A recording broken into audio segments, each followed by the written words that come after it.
Hi, I'm Joe Marino, co-host of Kitchen Art with Nick Agostino of Eastside Restaurant. And our special guest is Victor Montero. Welcome, Victor. Thank you. He's from the HDI company in Hartford. HDI, that sounds like beer to me. Tiki-taki, tiki-taki, hi, hi, hi. Hello, Victor, hello, Nice to be here. Yes, and you knew I had to bring you. You knew I had to bring you because I got a new recipe for the restaurant, and you got a little part of it. I can't wait. HDI's got a piece of this recipe. It's called Drunken Chicken. Fantastic. Now, you know it's got to have some beer in it. There's no question about it. course. So today, we're going to try some Drunken Chicken.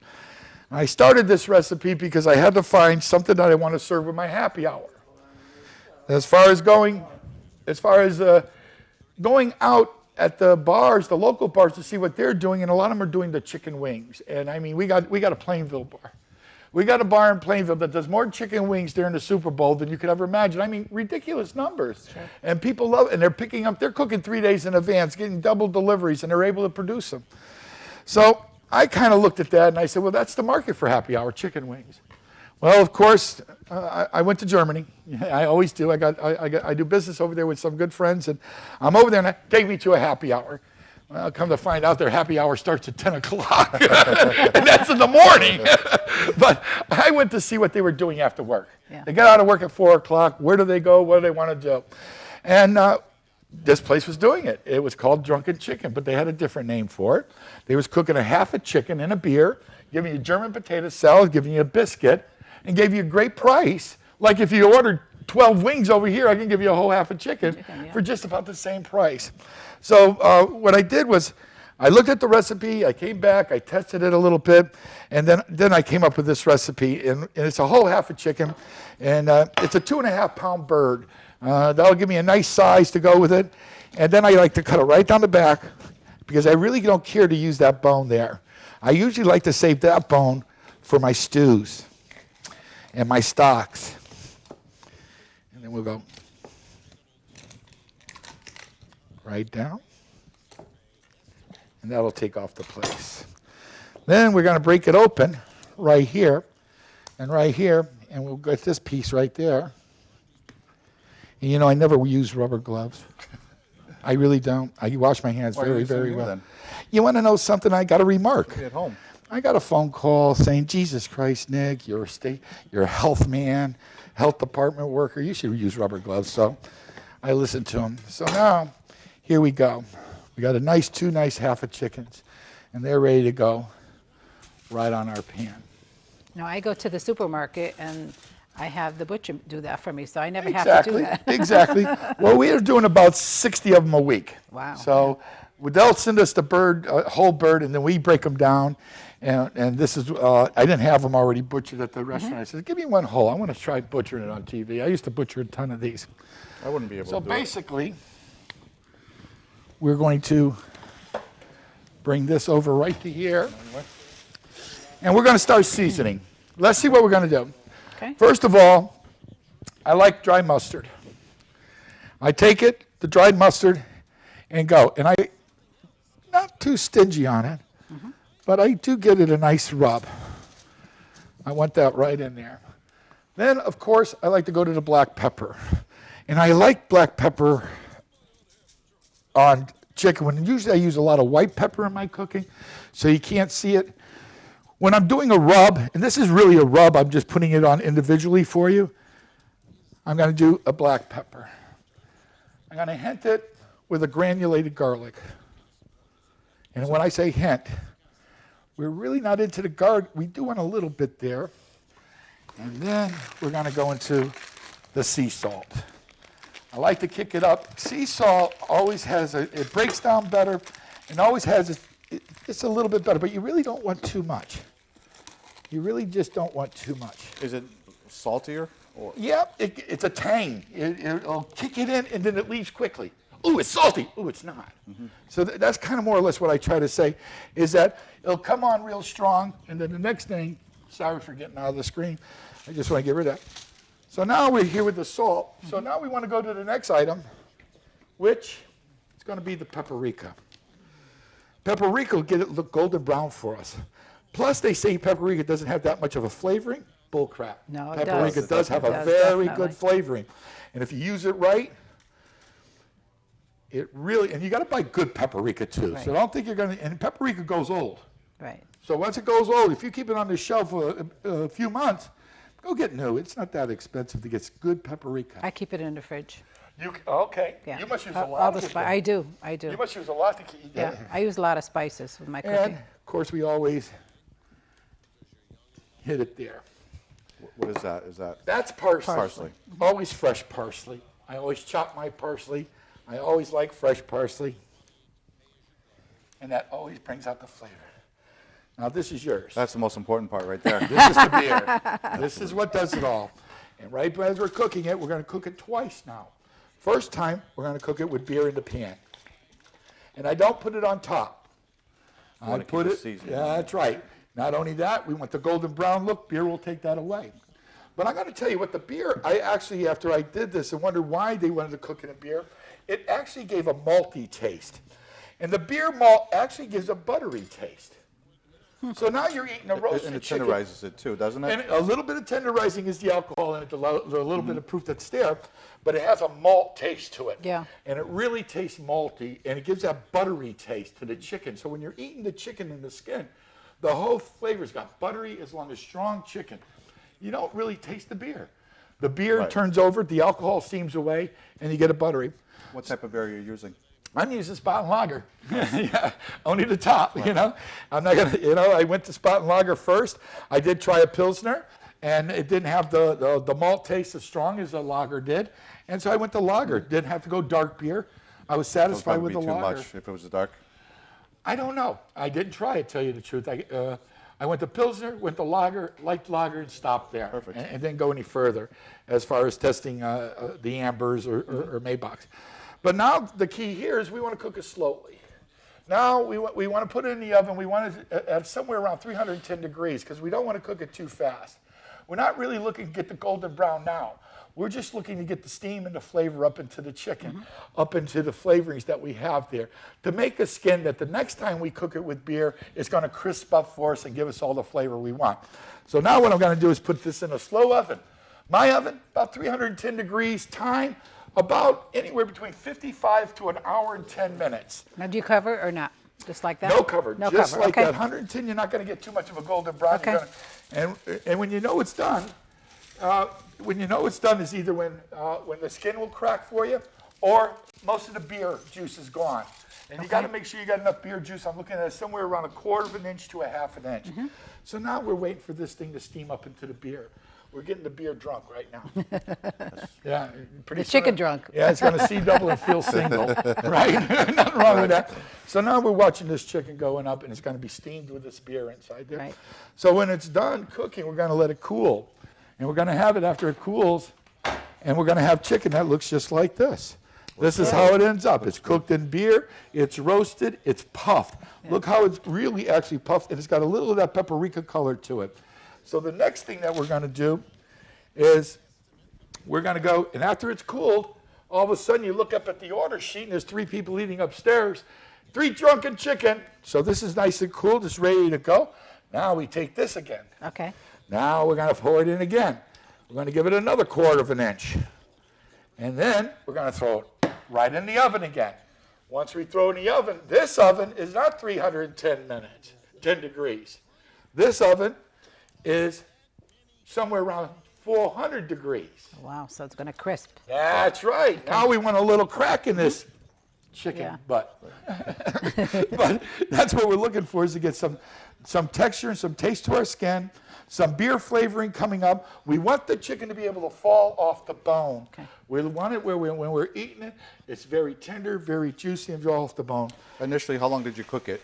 Huh? The first part of it, how long did you cook I it? cooked that about 55 minutes. It was the first cooking to I an see. hour and 10 minutes. Once I seen that the skin is going to crack, when I lift that leg up and you see that crack in Right, that skin, right, right. that means this chicken is done. A lot of times you like to throw a thermometer because you're still looking for about 165 in the middle. Okay, so now I'm ready for the second cooking. Peter, could you throw it in our oven, and we'll make some magic. Throw these 3 right in that oven there, Where am I going to put it? on the second shelf. Okay. Now, with the magic of TV, we've cooked these 2. We're going to get some German potato salad. We're going to get some German potato salad out. and it's right in that red thing right there. Oh, this looks yummy. Look at Okay.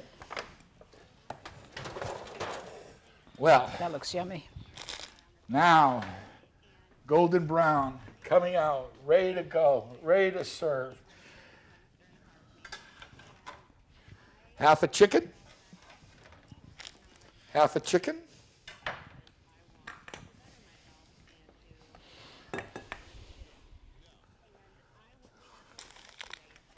What's in your potatoes? Potato salad, sweet and sour, sugar, salt, vinegar, oil, little cilantro, little leek, red is the red pepper, but that's been a marinated pepper, and it's mixed all together, and it's an incredible recipe that we came up with that you'll really enjoy. I've had that delicious before. already. It's really good. Okay. Now the toast, a little garlic salt and butter. That's all. Put it on a grill. You could put a flattener on it, but this is rye bread. I use rye bread grilled for my toast. And ladies, my friend Victor, Looks beautiful. Looks drunken chicken. Tiki-taki, tiki-taki, hi, hi, hi. Hey. Good job. Good job. Smells delicious. I wish you all could smell it. That's it. It does look good, doesn't it? Now, they gave me 5 minutes. I thought that was 5 minutes, but maybe it isn't. A little rushed on that, maybe. They'll wrap it up.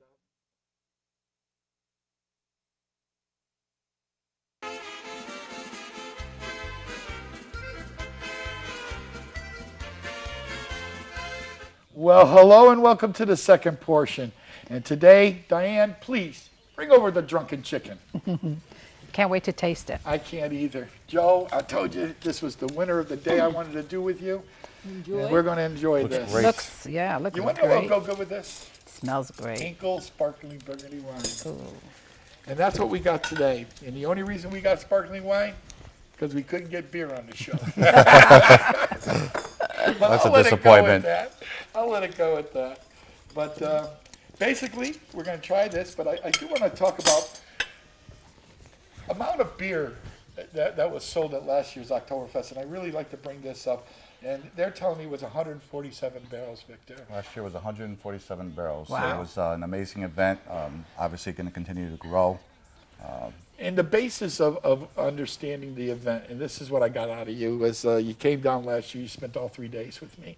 Yeah, you were closer to me than just about anybody I know as far as figuring out how to pour beer to this many people. And don't think it's simple. I seen this, and I must bring them up over on North Mountain Road. They got a German club over there that does it every other year. And they have a science of figuring out how to pour beer to a festival. And this is what I needed to do when I went to Germany, is to find out the science of making sure, because the only thing they really want to know about when they come is, I need my first glass of beer, how can I get it? Right. And that's what put on the responsibility to HDI. You have to understand, I have no other beer. I don't carry the Budweisers, the Coors. I just carry German beer. But I tried those, Victor. I tried to bring the Millers, the Buds, and they just didn't sell at the restaurant. People come for the experience, Right. and you might as well just try to stick They're with what they experiencing want. German beer. And that's what they wanted to do. But looking at next year coming up, our prediction, let's go that route. There you go. Prediction of production of beer. How many barrels are you looking at to bring next year? Well, with the amount of people that are supposed to be there, 250, 300 barrels. 250, 300? Estimating, You gonna give me a which is backup for amazing. that? Of course. Have a backup. I think you're running a little short. We'll be well prepared, I I promise. know you will be. And they did. They actually had a meeting with me a month ago when we finally got the approval to do this and to sit down and talk to us. I brought in to help me on both sides a guy just to make sure he's got the staff trained and prepared to pour beer. And that's a big thing too. So I'm going to tell you what. I've done a little bit of talking. Now we got to do just a little bit of eating here, just to That's see what how I this- came for. I know you did. And there is when you got the. Oh, this is beautiful.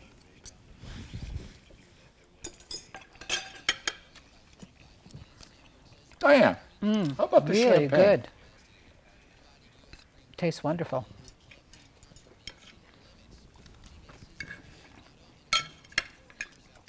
That was fantastic. I know. This is a Hinkle champagne. This is you can't call it champagne because it's wasn't done in France. So we got to call it a sparkling wine. Sparkling wine. And this is German, you said? This is German. They're sponsoring. They're sponsoring the Oktoberfest with all the wine that I need, and it should be very interesting. So, Very good wine. ooh, it fits that chicken like a glove, Yes, doesn't it it? does. Cockle doo doo doo. And you were right about the paprika. Yeah. Does it? It makes it. It really does. Very good.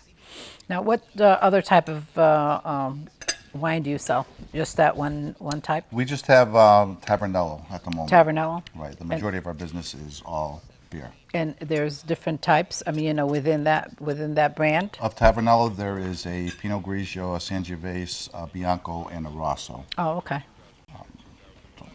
Yeah. I like the pink wines. You know, the sweet, more on the sweet side. Like a White Zinfandel? Yes. Yeah, I love Zinfandel. Those actually. are drier. Yeah. And they go. Now With your everything. biggest seller is actually Budweiser. Of course. Right. Anheuser-Busch products. Yeah. Sam Adams, we have Yeah. in-house, Long Trail. Now, Sam Just Adams is a top heck of a brands. good beer. There's no course it question is. about it. I mean, if I ran out of German, you could send me Sam Adams. But only when you run out of German, you could send me Sam Adams. But basically, you fit me in with the German beers of around 7 different, maybe sometimes 8. Mm-hmm. And you always keep me with an amber. You always keep me with a Pilsner, a lager, a dark Blanco. beer. You gave me a couple dark beers. And Maybach's, Oktoberfest. yeah, and that seemed to be satisfying my crowd. In Germany, they would only have one beer in the whole house, and that was their house beer. You come in there, you say beer, and that's what you got. They didn't have variety. Where American people, we live on variety. We we do like variety. We like to try a lot of things. So for me to go in and just say that I have one beer on tap and I got an amber and that's all we're having this season, I'm only going to carry a spring beer, can't happen Right, like people that. want selection. They want selection. They want to come in. They want to try new things. Well, we have different palate too. Yeah. Of course. You know. And I'll tell you, even cooking with beer now, I do a chop now soaked in beer overnight with onions, like a Kessler Ripken, but soaking in beer. And that seemed to make a big hit on the grill upstairs last year. Go Do you ahead. use a lot of beer in your cooking? I'm known for beer batter. I do a beer batter where I use it for fish and chips. And like I says, it gives me the malt taste. It gives me the butter Yeah. in my fish. I'll take it. I use milk, flour, whip it, and then fill it with beer, whip it again, cream of tartar, little salt, and then Cream of go on tartar. a fish, go down, and it makes the eggs react. Cream of tartar makes eggs react, just like that's why I use that. it in meringue. Makes the meringue for Fluff me. up. And you go down, and it makes a beautiful fish and chip, and that beer and the malt tastes like butter. And I was doing this big gourmet dinner, and we burnt them. We had an oven that was for baked potatoes, cooked at 500 degrees all the time. And they had all these little shrimp puffs. Oh. And I'm only 17 years old. I was at the Weathersfield Clam Box, and they threw all these in the oven. They burnt every damn one of Oh them. my God. 240 people, this German chef screaming, "That's the only hors d'oeuvre I had on the menu." I went and took my beer batter, and I took shrimp, and I'm throwing them in the fryer layers, and they would come down, and they float up like little shrimp balls. We threw it in a big bowl with a sterno, lit it on fire, walked it out there, bailed them out. They gave me a bronze medallion for coming up with the idea. And I'm only 17. All the other chefs, there was about 10 of them. But that was a great scene. Yeah. That's using beer. Beer. I've learned more about beer in the last 15 years, and especially German beer. I love going over. I learned how to pour it fast. Not only how good it is, not only the background, but how to produce it fast for the business. I'm a business that does 150 liters in 45 minutes. It's You better amazing. have some guns. You better have some big guns to produce that much beer. And the same thing. This is what I put on him now and tell him I'm going to bring 3,600 people to the Oktoberfest. And he's going to have to make sure he's got enough guns to make sure that I'm coming up with about 30,000 glasses of beer. And that's what HDI has brought to this table today and brought Yeah. to the table a month ago for the Oktoberfest, is to produce this kind of beer. So may I say, I want to thank you for coming. I'm going to let you finish eating. Thank you. And I'm going to let you know that I am totally looking forward to working with you 3 days, September 12th, 13th, and 14th, to see how you're going to produce the We beer will for produce. Nick. I know you will.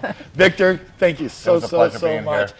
Thank you. Thank you. Thank Thank you, you. Victor. It's a pleasure being here. Nice being with you. Nice being with you. Let's and eat some drunken chicken here. and That's see what's right. right. Yeah, this is good stuff. Thank you. Thank you. Now listen, before we go, I must say one more thing. We have, as far as German beer that we have going here, we have, like I said, the sparkling wine. So now we need to find a beverage for the kids. And we need to do it as a fundraiser. So I'm looking for a good fundraiser for a nice company to come out and sell water and soda bottles at the festival. So if anybody knows of a good club, church, organization looking to make a few dollars to sell children's beverages as well, because I already got all the adults taken care of, and now I'm looking to take care of some of the kiddies. We do have a fun area there for children, a fun playground that could hold an excellent beverage shop. If it's a small little group that wants to come out and try to do something for it, let's go. So let's wrap this thing up by eating some drunken chicken, and Yep. hope I got everything out for Thanks it. again. I'm ready. Thank I'm you. ready. Thank you, honey. Let's go. Thank you. Oh.